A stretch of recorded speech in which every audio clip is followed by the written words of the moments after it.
भैया राम पर कोई शंका करे ना तो उससे बहस मत करना, उससे व्हाट्सएप पे लड़ना मत, उससे फेसबुक पे लड़ना मत। बहुत लोग शंका करते। बिहार में एक मंत्री थे, उनका नाम ही भगवान शंकर पर और राम पर शंका कर रहे थे। नाम चंद्रशेखर और शंका राम पे। बोले राम हुए ही नहीं। मैंने कहा तुम हो गए और राम नहीं हुए, बताओ हैं? क्यों भैया, दद्दा हुए नहीं, अब पोता है गए।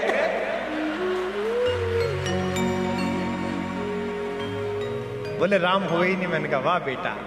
एक दक्षिण में है बालक, बुद्धि भ्रमित बच्चा, वो कहता है कि राम हुए ही नहीं और उसके दादा का नाम भगवान राम का पर्यायवाची करुणानिधि। बोले राम नहीं हुए। मैंने कहा तुम्हारे दादा हो गए और राम नहीं हुए। वाह भैया वाह। इसलिए राम पर कोई शंका करे तो समझ लेना कि इससे लड़ो मत, इसको उत्तर मत दो, राम स्वयं उत्तर देंगे। और पहली बात नहीं है, मैं जानता हूं अब चैनल वालों के मतलब की बात आ रही है।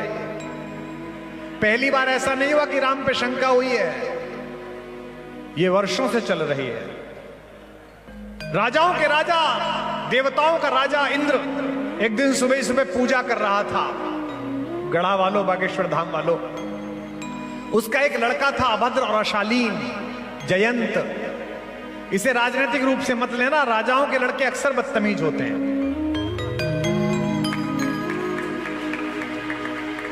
आपने देखे होंगे ना राजाओं के लड़के, छतरपुर में चौराहे पे पुलिस वाले से लड़ते हैं। तू जानता नहीं मेरा बाप कौन है? पुलिस वाला कहता भाई तुझे शंका होगी, मुझे क्या शंका है, मैं क्या जानू कौन।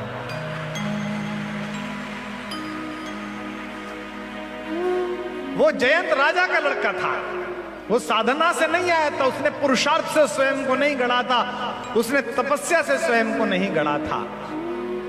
धर्म जगत के शोधार्थियों के लिए शोध का विषय है कि बागेश्वर पीठ पिछले 5 वर्ष से इतना प्रासंगिक कैसे हो गया। एक दिन में नहीं हुआ है। तपस्वी बाबा और सन्यासी बाबा ने अपने तप का बीज यहां गहरा गाड़ा है, जिसमें अपनी साधना और परिश्रम का पसीना इस नवयुवक ने लगाया है, तब जाकर यह वृक्ष खड़ा हुआ है जिसे बागेश्वर पीठ कहा जाता है। हाँ, यह तय है कि आने वाले वर्षों में जब नाम लिखा जाएगा इस पीठ के महात्म्य का, तो इसके पुनर्जीवन, इसकी प्रतिष्ठा की पुनर्प्राप्ति का सेहरा इनके सिर बांधा जाएगा, निश्चित रूप से बांधा जाएगा। उसने अपने पिताजी से पूछा, इंद्र के लड़के जयंत ने, कि पापा जी आप क्या कर रहे थे? तो पापा जी बोले कि बेटा मैं भगवान की पूजा कर रहा था। तो जयंत बोला भगवान? शंकर जी, ताऊ जी? नहीं। ब्रह्मा जी, बाबा जी? नहीं। विष्णु जी, चाचा जी? नहीं। बोले कौन? बोले राघवेंद्र, राम। उसने कहा ये कौन आ गया? तो बोले ये सब देवताओं से बड़े देवता हैं, सब इन्हीं के चरणों में समाते हैं। इंद्र के लड़के ने पूछा कि कहां है, उनका महल कहां है? बोले महल में नहीं है, बुंदेलखंड गए। उसने कहा दिखाओ। इंद्र बादलों का देवता है, उसी की कृपा से हम एक दूसरे को संबोधन कर पा रहे हैं। ज्यादा जिद करी तो इंद्र ने बादल हटाए हाथ से और नीचे दिखाया कि वे रहे राम। मेरे सरकार उस समय आपके बुंदेलखंड के चित्रकूट में दोपहर के समय जंगल से लाई हुई लाल, सफेद, हरी मिट्टी को प्यालियों में घोलकर जगत जननी माता सीता के चरणों में महावर लगा रहे थे। यह काम केवल प्रेमी कर सकता है, यह काम केवल पागल और प्रेमी परमात्मा ही कर सकता है, जो राम कर रहे थे। जैन से कहा कि देख वो रहा भगवान, वो उसकी पूजा करता हूं। लेकिन अगली बात पर आप फिर हंसेंगे।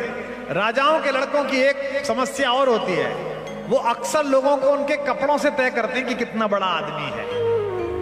उसने कहा ये भगवान, ये वलकल पहने हुए, पैरों में बिवाई फटी पड़ी है, जटाजूट लट में बदल गई है, ये भगवान? पापा आपको कोई गलतफहमी हुई है, ये भगवान नहीं है। इंद्र ने कहा बेटा यही है जिनके कारण ये सब तामझाम चल रहा है। उसने कहा नहीं, आपको गलतफहमी है, मैं अभी आपके भगवान को बता के आता हूं, इसमें तो ताकत ही नहीं दिख रही।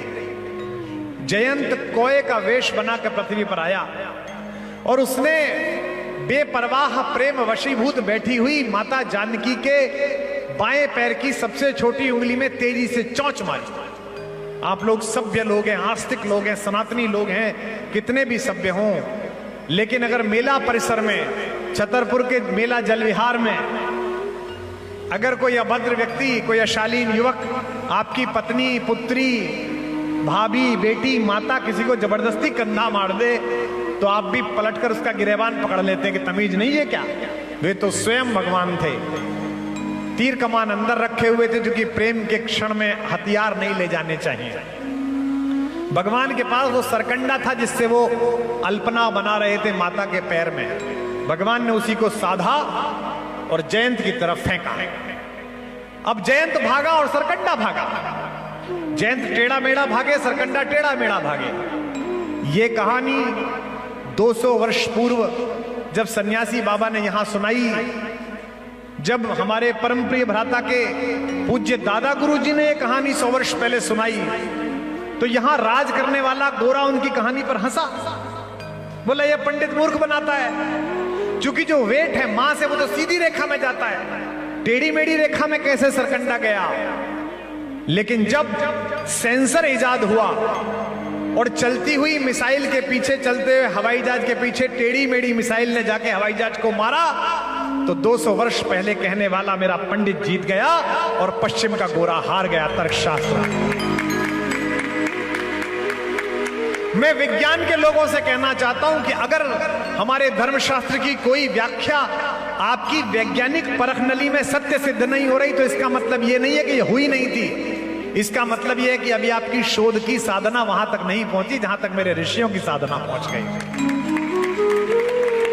200 वर्ष पहले सन्यासी बाबा यहीं बैठ के, सन्यासी गुरु हमारे दादा गुरु जब ये कहते थे कि आकाशवाणी हुई, तो बुंदेलखंड का गवर्नर रेजिडेंट गोरा हंसता था कि आदमी दिख नहीं रहा, no man no voice, how this pandit is saying. उसे पता ही नहीं था कि बिना मनुष्य के भी आवाज आ सकती है। वो कहता था हो ही नहीं सकता, ऐसा कहता था 200 वर्ष पहले। लेकिन 200 वर्ष बीते, 50 साल पहले बुंदेलखंड में मर्फी के रेडियो की गुंडी घुमाड़ते हुए जब रात को 9 बजे दिल्ली से आवाज आई, यह आकाशवाणी है, अब आप देवकी नंदन पांडे से समाचार सुनिए, तो दादा गुरु जीत गए और गोरा हार गया। यह चमत्कार था। आज से 200 वर्ष पहले जब सन्यासी बाबा और दादा गुरु यहां प्रवचन करते थे और कहते थे कि भगवान ने रावण की नाभि में तीर मारा, रावण गिरा और सामने पटल पर देवता प्रकट हुए, स्वयं दशरथ आए नीचे उतरकर, है ना, पितई चितई दी नहीं दृढ़ धर्मा। भगवान ने अपने पिता को दृढ़ता से देखा कि मर गए हो, पड़ जाओ, हमारे को मोहाविष्ट मत हो, हमारे प्रति मोह पैदा मत करो। तो गोरा हंसता था कि बिना प्रेजेंस के आदमी कैसे दिखता है। और आज जब विश्व के किसी भी देश में, जब सरयू के तट पर ये घूमने वाले जो द्रोण हैं, इनमें जलती हुई लाइट, लेजर लाइट जब बादलों पर राघवेंद्र सरकार का चित्र बना देती है, तो हमारे दादा गुरु जीत जाते हैं और गोरा हार जाता है। जयंत टेढ़ा मेढ़ा चला तो पीछे पीछे तीर चला। मजे लो इसके, आनंद लो इस कहानी के। अच्छा, एक बात राजाओं के बेटों की और होती है, इस पर भी आप हंसेंगे। जब वो किसी फजीते में फंस जाते हैं तो सबसे पहले बाप के पास पहुंचते हैं। ये भी पापा के पास पहुंचा। पिताजी को पहले ही पता चल गई थी कि भगवान राम की अर्धांगिनी जगत जननी भारतेश्वरी माता सीता का अपमान करके आया। उसने दरवाजे बंद करा लिए मकान के। बाहर से जयंत बोला कि पापा पापा। इंद्र बोले किसके पापा? हम नहीं जानते कि तुम कौन हो। उसने कहा हम आपके बेटे हैं, हमें बचाओ। बोले बेटा हम तुम्हें नहीं बचा सकते, तुम्हें बचाने के चक्कर में हम लुट जाएंगे, हमारा राज्यपाट चला जाएगा। तो उसने पूछा कि हमें कौन बचाएगा? इंद्र ने कहा वही जिसकी पत्नी के चरणों में तुम चोंच मार के भागे। राजाओं के बेटों की एक दिक्कत और होती है कि जब समस्या में आ जाते हैं तो चाचा ताऊओं के पास भागते हैं। ब्रह्मा जी के पास पहुंचा, बाहर गणों ने रोक लिया। बोले कहां जा रहा है? वो तो ध्यान में बैठे। बोले किसके? बोले उसी के जिसकी पत्नी के पैरों में तू चोंच मार के भागा है। विष्णु जी के पास गया, लोगों ने कहा विष्णु जी है नहीं, डेपुटेशन पे गए हुए हैं। बोले कहां? बोले भारत। बोले क्या बन के? बोले वही जिसकी पत्नी के पैर में तू चोंच मार के भागा है। आनंद और बढ़ेगा जब ये हर तरफ से गिर जाते हैं राजाओं के लड़के, तो बाद में मीडिया मैनेजमेंट करते हैं, खबर दब जाए खबर ना चले। तो दुनिया के सबसे बड़े पत्रकार के पास पहुंचा, सबसे पुरातन पत्रकार कौन ना, क्या आपकी जनता है महाराज, बोलने से पहले बोलती है। नारद जी के पास तीनों लोगों की लाइव रिपोर्टिंग, नारायण नारायण।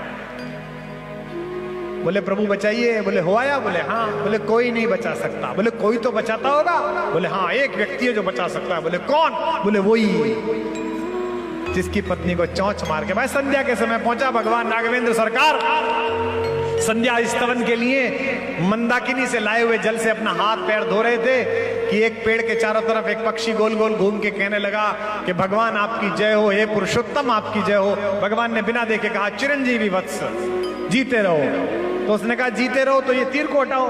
भगवान ने मुड़ के देखा, बोले तू वही है जो सुबह आया था? बोले हाँ महाराज वही हूँ।